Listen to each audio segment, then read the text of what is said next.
Hello, my dear students. How are you all?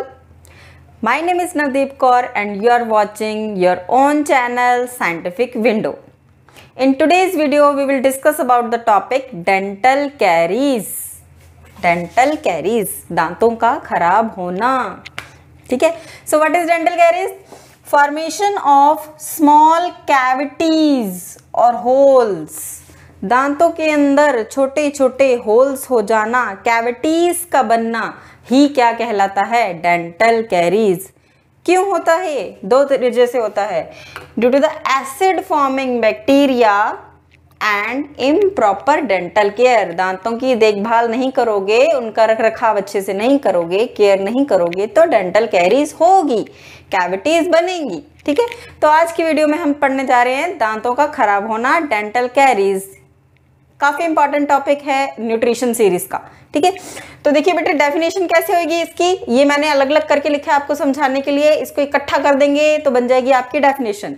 So formation of small cavities और holes due to the formation of acid forming bacteria and improper dental care is called dental caries. ठीक है, dental carries समझने से पहले आपको पढ़ना होगा कि हमारा टूथ कैसे बना है, उसका स्ट्रक्चर क्या है. ठीक है, तो देखिए हमारा टूथ कुछ इस तरह से है. ये गम्स हैं, गम्स के सॉकेट में टूथ फिक्स हो रखा है. सबसे outer most layer is known as the enamel. What is called enamel? Enamel is the outermost layer and it is the hardest substance present in our body. क्या है ये? Hardest substance. Bone से भी ज्यादा हार्ड सब्सटेंस प्रेजेंट है.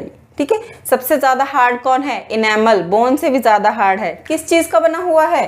Calcium का बना हुआ है ये आउटर लेयर. ठीक है, next to enamel is the dentine which is the middle layer of tooth. Dentine is the middle layer of tooth और इसकी जो डेंसिटी है वो बोन के इक्विवेलेंट होती है. ठीक है, सिमिलर टू बोन्स लिख सकते हैं हम, सिमिलर टू बोन्स.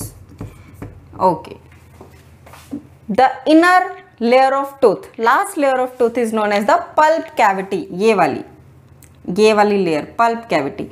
और पल्प कैविटी में होती हैं nerves and the blood vessels. क्या क्या होती हैं इसके अंदर? Nerves and blood vessels. ठीक है, तो 3 लेयर हो गई.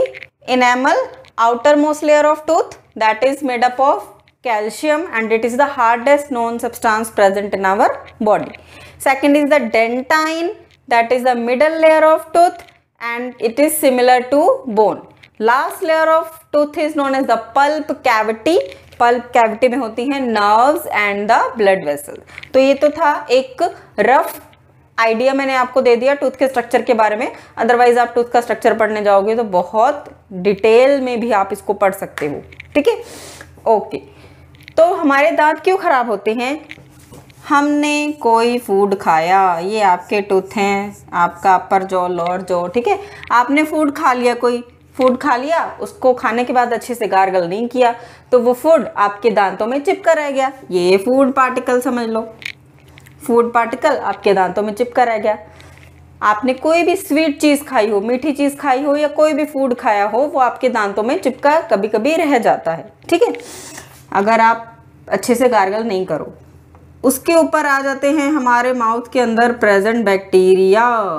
बैक्टीरिया भी फटाफट से उस फूड के पास चले जाते हैं कि चलो पार्टी हो गई आज तो. ठीक है, तो बैक्टीरिया जो हैं फूड पार्टिकल के ऊपर चले गए, फूड पार्टिकल को पूरा ढक लेते हैं, लेयर बना लेते हैं, इकट्ठे हो जाए, टूट पड़ते हैं उसको खाने के लिए.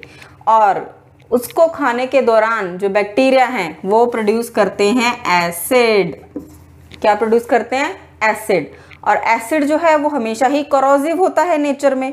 और एसिड के कोरोसिव नेचर की वजह से जो इनेमल, जो आउटर मोस्ट लेयर है जो कि बनी है कैल्शियम से, वो धीरे धीरे डिसॉल्व होने लग जाती है. देखो कैल्शियम की लेयर जो है वो डिसॉल्व होने लग गई और यहाँ पे बन गया एक होल, इसको बोलेंगे कैविटी.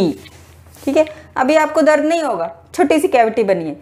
धीरे धीरे ये कैविटी जब और इस तरह की एक्शंस होंगे आपके माउथ के अंदर और फूड पार्टिकल के ऊपर बैक्टीरिया एक्शन करेंगे और एसिड बनेगा, तो वो आपकी और कैल्शियम को डिसॉल्व करता रहेगा और धीरे धीरे ये कैविटी होती जाएगी बड़ी, डीप होती जाएगी। ठीक है, और जब भी डीप होते होते डेंटाइन तक पहुंच जाएगी तो जो पल्प कैविटी का इस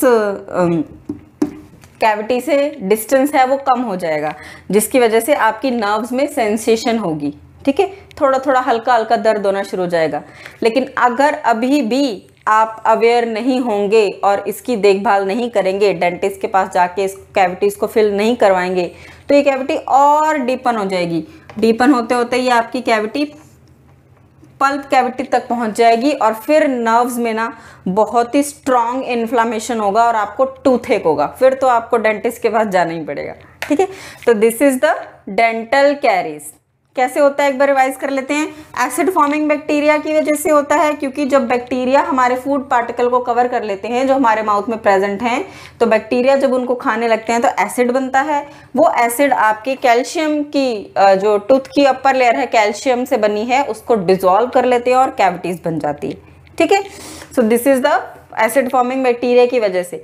इम्प्रॉपर डेंटल केयर, अगर आप अपने दांतों का रख रखाव अच्छे से नहीं करेंगे और उन रेगुलर ब्रशिंग नहीं करेंगे तो हमारे दांतों में क्या होता है, जब हम ब्रश नहीं करते, उनकी दांतों की केयर नहीं करते, तो दांतों के ऊपर एक येलोइश कलर की लेयर बन जाती है, येलो येलो लेयर बन जाती है। इस लेयर को हम बोलते हैं प्लाक।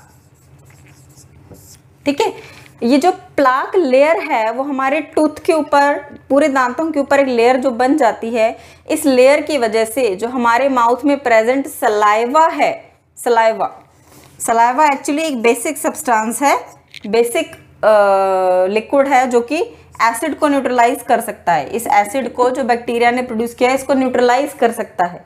लेकिन सलाइवा क्योंकि एसिड के पास पहुंच नहीं पाता तो न्यूट्रलाइज कहाँ से करेगा? क्यों नहीं पहुंच पाता एसिड के ऊपर? क्योंकि प्लाक नाम की लेयर आपके दांतों के ऊपर जमी हुई है, क्योंकि आपने ब्रश नहीं ना किया था। तो सलाइवा प्लाक लेयर की वजह से एसिड तक पहुंचकर उसको न्यूट्रलाइज नहीं कर पाता, does not neutralize the acid produced by these bacteria. तो सलाइवा न्यूट्रलाइज नहीं कर पाता इन एसिड्स को, तो ये एसिड आपके कैल्शियम लेयर को खत्म करती जाती हैं और टीथ में कैविटीज बनती जाती हैं।